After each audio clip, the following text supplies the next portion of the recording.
आज हम व्यक्तित्व की बात करेंगे, पर्सनालिटी कि व्यक्तित्व क्या होती है।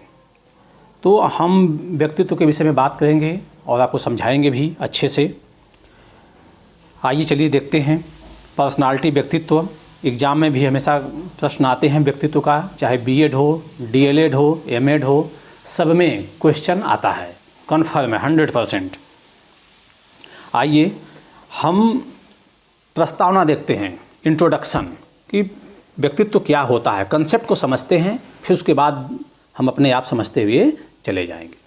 आइए, समय को ध्यान में देख करके भी वीडियो बनाना पड़ता है।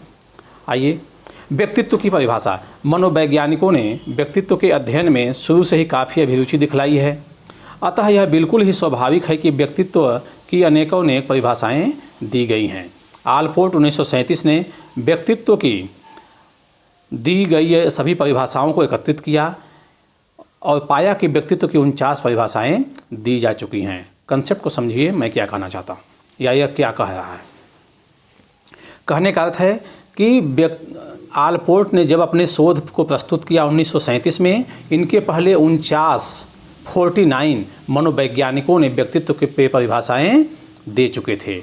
उन लोगों ने क्या कहा, उन लोगों का कहना था कि जो नायक नाटक करते समय, जैसे रामलीला का मंचन होता है, उसमें हनुमान जी की जो मुखौटा पहन लेता है, जो रावण का मुखौटा पहन करके रावण की भूमिका अदा करता है, जो जामवन जी की भूमिका को निभाता है, उसको हम वैसा ही गांव वाले क्या करते हैं, संज्ञा दे देते हैं और व्यक्ति को हट्ठा कट्ठा देख करके उसको भी क्या करते हैं, उसकी पर्सनालिटी अच्छी समझी जाती थी पहले। लेकिन जब आलपोर्ट आए, जो इन लोगों ने 49 लोगों ने परिभाषाएं दी थी, तो उन्होंने वैसा ही किया था कि मुखौटा जैसा जो पहन लेता है, हट्ठा कट्ठा होता है, हम उसको अच्छा व्यक्तित्व का मानते हैं। लेकिन नहीं, आलपोर्ट का कहना है कि नहीं, जो हम व्यक्तित्व की परिभाषाएं वह है जो मुखौटा पहनने से नहीं, वह होता है जो व्यक्तित्व वह होता है जो हम किसी के साथ, दूसरे के साथ व्यवहार को अपनाते हैं, अपने व्यवहार को अपनाते हैं। जो जैसा व्यवहार को अपनाता है वह व्यवहार क्या होता है, व्यक्तित्व में होता है। तो यह कहा, और यहीं देखिए परिभाषाएं, देखिए यहाँ पे आप देख लीजिए और समझ लीजिए। तो 49 परिभाषाएं दी जा चुकी थी, तो 50 परिभाषाएं कौन दिया था, आलपोर्ट ने दिया था।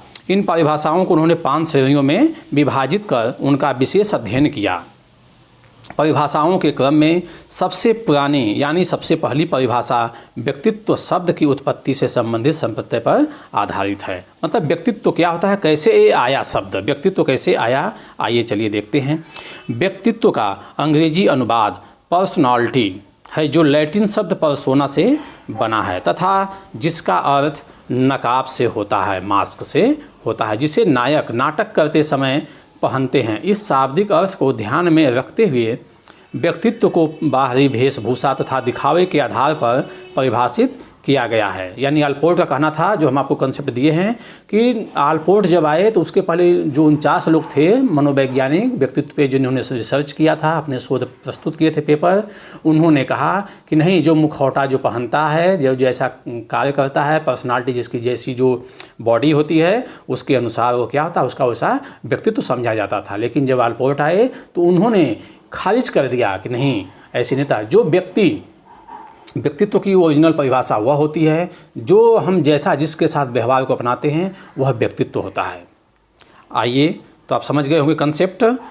तो वेशभूषा यहाँ पे देख लीजिए, वही चीज़ जो हम बताएं आपको, आधार पर परिभाषित किया गया। जिस व्यक्ति का बाहरी दिखावा भड़कीला होता था, उसका व्यक्तित्व उतना ही अच्छा समझा जाता था, तथा जिस व्यक्ति का बाहरी दिखावा साधारण होता था, उसका व्यक्तित्व उतना ही अच्छा नहीं समझा जाता था। परंतु परिभाषाओं को तुरंत ही अवैज्ञानिक घोषित किया गया और उसके बाद धीरे धीरे एक एक करके विभिन्न मनोवैज्ञानिकों ने व्यक्तित्व की अनेकों परिभाषाएं दी। ऐसी परिभाषाओं की संख्या 49 थी, जिनका विश्लेषण करने के बाद आलपोर्ट 1937 ने अपनी ओर से 50वीं परिभाषा व्यक्तित्व का दिया, जो आज भी मनोवैज्ञानिकों को मान्य है, क्योंकि यह परिभाषा काफ़ी विस्तृत तथा वैज्ञानिक है। देखिए, आलपोर्ट ने अपनी परिभाषा में दिया।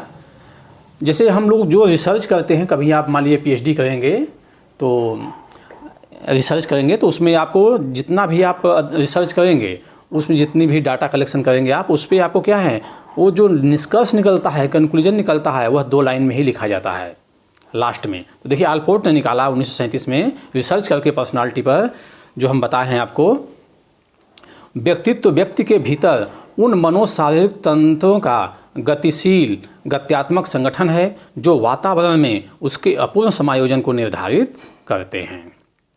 ठीक है, यहाँ पे एक कंसेप्ट हो गया आपका कि यानी आलपोर्ट कहते हैं कि व्यक्तित्व व्यक्ति के भीतर उन मनोशारीरिक तंत्रों को गतिशील या गत्यात्मक संगठन है जो वातावरण में उसके अपूर्ण समायोजन को निर्धारित करता है, क्योंकि जेनेटिक में भी मिलता है और कुछ अपना चेंज करता है। आलपोर्ट की इस परिभाषा में व्यक्तित्व के भीतरी गुणों तथा बाहरी गुण यानी व्यवहार दोनों को सम्मिलित किया गया है, परंतु उन्होंने व्यक्तित्व के भीतरी गुणों पर तुलनात्मक रूप से अधिक बल डाला है। आइजेंक के अनुसार, आइजेंक ने 1952 में रिसर्च करके बताया, अपने शोध पत्र प्रस्तुत करके बताया, जो परिभाषाएं निकाली, व्यक्तित्व व्यक्ति के चरित्र, ये कहते हैं कि व्यक्तित्व व्यक्ति के चरित्र, चित्त प्रकृति, ज्ञान शक्ति तथा शरीर गठन। शरीर गठन का मतलब शरीर गठीला होना चाहिए, पतला है, डिल डाल है, मतलब कैसा है, ये हम आगे जब चैप्टर बनाएंगे, जब टॉपिक बनाएंगे तो उसमें आप देखिएगा, बहुत अच्छा आपको लगेगा। सब बताया गया है कि मतलब कैसे व्यक्तित्व होता है। तो हमने कंसेप्ट आपको बता दिया है, अब आगे जो मिलेगा उसमें हम बताएंगे फिर आपको। इस परिभाषा तथा आलपोर्ट की परिभाषा में काफ़ी समानता है। आइजेंक ने आलपोर्ट के ही समान व्यक्तित्व को परिभाषित करने में व्यक्तित्व के भीतरी गुणों तथा बाहरी गुण यानी व्यवहार को सम्मिलित किया है, परंतु भीतरी गुणों पर अधिक बल दिया गया है। इस तरह से आलपोर्ट तथा आइजेंक दोनों के ही परिभाषाओं में व्यवहार पक्ष पर कम बल दिया गया है। चाइल्ड तथा वाल्टर मिस्केल 1981 ने ऐसी परिभाषा दी है जो आधुनिक मनोवैज्ञानिकों के बीच अधिक लोकप्रिय है तथा जिसमें आलपोर्ट तथा आइजेंक की परिभाषा की कमी भी दूर हो गई, क्योंकि इन परिभाषाओं में व्यक्तित्व के भीतरी गुणों के अलावा व्यवहार पर भी समान रूप से बल दिया गया है। कहने का तात्पर्य है कि आलपोर्ट ने भीतरी गुणों को माना और फिर बाद में सभी वैज्ञानिकों ने उसको सर्वमान्य किया, माना उसको कि नहीं ये सही बोल रहे हैं, इनकी ये सब बात सही है, क्योंकि हम ऐसे ही निष्कर्ष नहीं निकाल सकते कि सामने से देख करके हम किसी का व्यक्तित्व निकाल